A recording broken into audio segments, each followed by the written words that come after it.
ఈ వీడియోలో సుప్త వీరాసనాన్ని గురించి ఏ రకంగా మనం సాధించుకోవచ్చు అన్నటువంటి అంశాన్ని గురించి తెలియజేస్తున్నాం. ఒక విషయాన్ని మనం ఎప్పుడు గుర్తుంచుకోవాలి, ఆ అక్షరాలను నేర్చుకున్న తర్వాతనే పదాలు అనేవి మనకు వస్తాయి.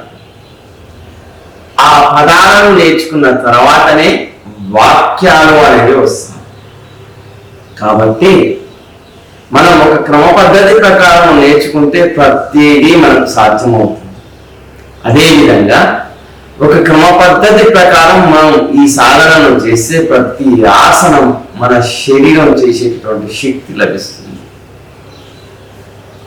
కాబట్టి మన శరీరానికి ఒక క్రమబద్ధమైనటువంటి పద్ధతిలో ఈ ఆసనాన్ని సాధించేటటువంటి అంశాన్ని మనం ఈ వీడియోలో తెలుసుకుందాం.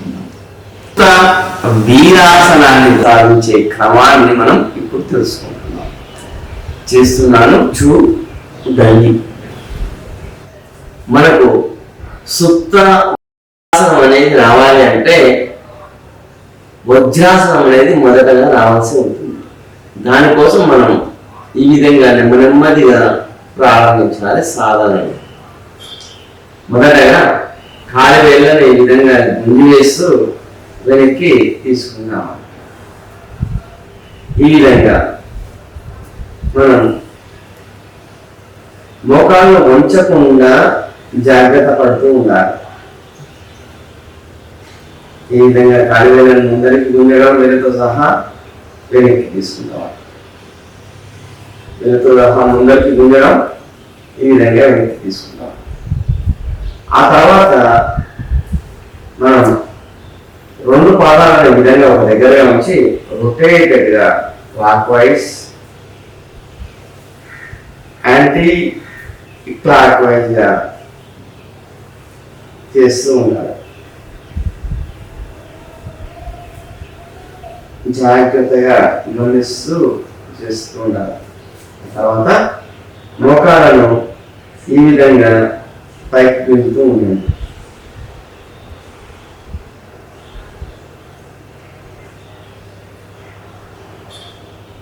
తర్వాత మనం ఒక పదాన్ని విధంగా తీసుకుని వచ్చి ఆ పదాన్ని ఇంకొక పాదం యొక్క తొడభాగంపై ఈ విధంగా ఉంచేసి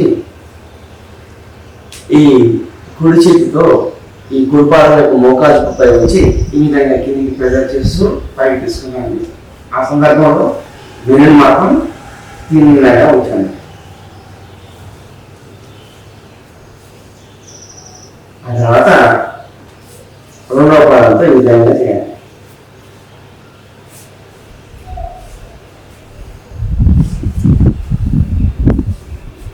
ఈ విధంగా ఈ పాదంతో చేస్తున్నప్పుడు ఈ రెండవ పాదాన్ని నిండుగా ఉన్న పాదాన్ని స్టిఫ్గా ఉండడం చేయండి. ఆ తర్వాత బటర్ఫ్లై సాధన చేయండి.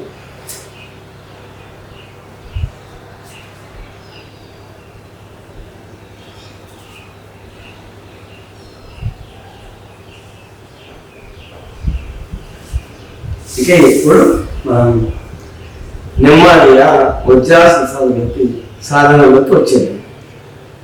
ఈ విధంగా కుడి పాదాన్ని నెమ్మదిగా తీసుకుని వచ్చి కుడి చేతి పైన ఉంచేసి ఎడమ పాదాన్ని నెమ్మదిగా తీసుకుని వచ్చి ఎడమ చేతి పైన ఈ విధంగా ఉంచాలి. ఈ విధంగా ఉంచి రెండు పాదాల బొటన వేళ్ళను కలుపుతూ ఉండాలి. రెండు మడమల మధ్య భాగంలో చేతులను ఉంచాలి. ఇది వజ్రాసనం యొక్క స్థితి. నేను భిన్నగా ఉంచి రెండు అరసలను మోకాలు పొక్కల నుంచి ప్రశాంతంగా ఈ విధంగా మనం కూర్చున్నాం. వజ్రాసనం తర్వాత వీరాసనాన్ని ఏ విధంగా చేయాలో చూద్దాం. వజ్రాసనంలో ఈ విధంగా చిన్నగా కూర్చున్న తర్వాత మన యొక్క రెండు అరచేతులను మనం ఈ విధంగా ఉంచాలి. ఆ తర్వాత నెమ్మదిగా ఈ విధంగా లేచిన తర్వాత రెండు పాదాలను ఈ విధంగా దూరంగా ఉంచాలి.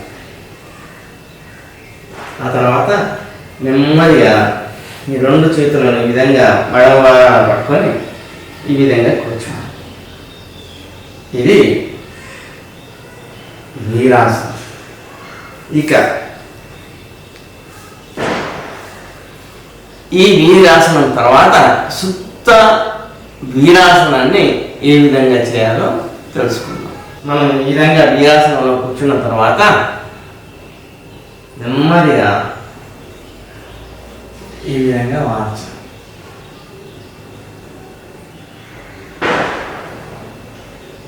ఈ విధంగా వీలైనంతసేపు ఉండగలిగినంతసేపు ఉండి ఆ తర్వాత నెమ్మదిగా ఒక పిల్లోను తీసేసి ఈ రెండు పిల్లలపై ఈ రెండు పిల్లల సహాయంతో ఈ విధంగా చేయాలి.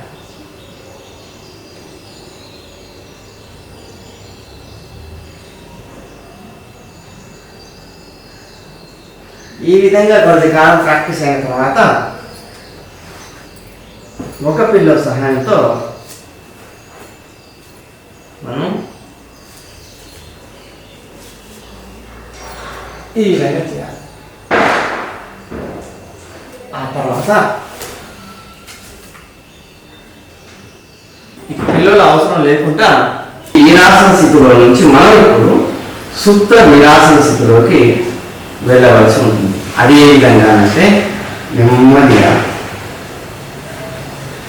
మన యొక్క చేతులను విధంగా ఉంచి ఎలుగు భూమాతకు తాకేటట్టుగా ఉంచి ఆ తర్వాత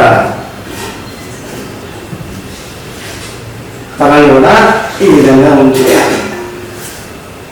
ఆ తర్వాత నెమ్మదిగా ఈ విధంగా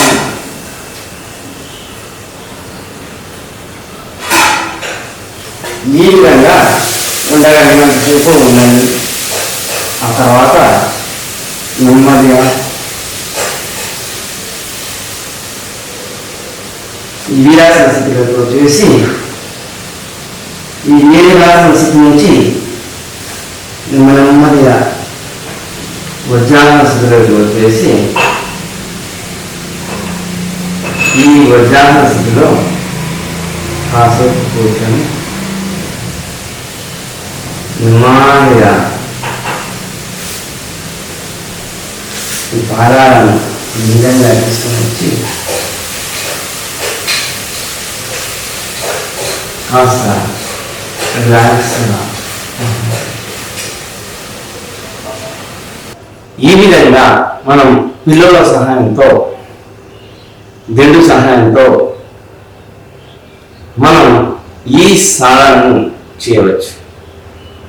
వెనుకు ఎంతో రిలాక్సింగ్ ఇచ్చేటటువంటి మీరు తప్పక ఆచరిస్తారని భావిస్తూ దీని యొక్క ఉపయోగాలను తెలియజేస్తున్నాను. చూడండి, జాగ్రత్త. ఈ ఆసనాన్ని తీవ్రమైన గుండె సమస్యలు ఉన్నటువంటి వారు, మోకాల నొప్పులు ఉన్నటువంటి వారు, ఆపరేషన్లు చేయించుకున్నటువంటి వారు, మూత సంబంధమైన సమస్యలు ఉండి ఆపరేషన్లు చేయించుకున్న వారు మాత్రం చేయకూడదు. మిగిలిన ప్రతి ఒక్కరూ చేయవచ్చు.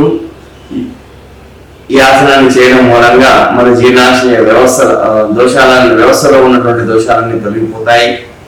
థైరాయిడ్ సమస్య తగ్గిపోతుంది. మెడ కండరాలకు, వెన్ను కండరాలకు బలాన్ని ఇస్తుంది. ఇన్ని లాభాలు ఉన్నటువంటి ఆసనాన్ని మీరు ఆచరించండి. ఒక విషయాన్ని ఎప్పుడు గుర్తుంచుకోండి, మన ప్రాచీన ఋషులు మన కోసం ఇచ్చినటువంటి ఈ అద్భుతమైనటువంటి వరాలను మనం ఆచరించడం మూలంగా మాత్రమే మన జీవితం ధన్యమవుతుందన్న విషయాన్ని గుర్తుంచుకోండి. ఆ తర్వాత మన జీవితాన్ని ధన్యం చేసుకొని మన భవిష్యత్ తరాలను ఆరోగ్యంగా ఉంచుతాం. ఆరోగ్యవంతమైన భారతావనిని తయారు చేద్దాం.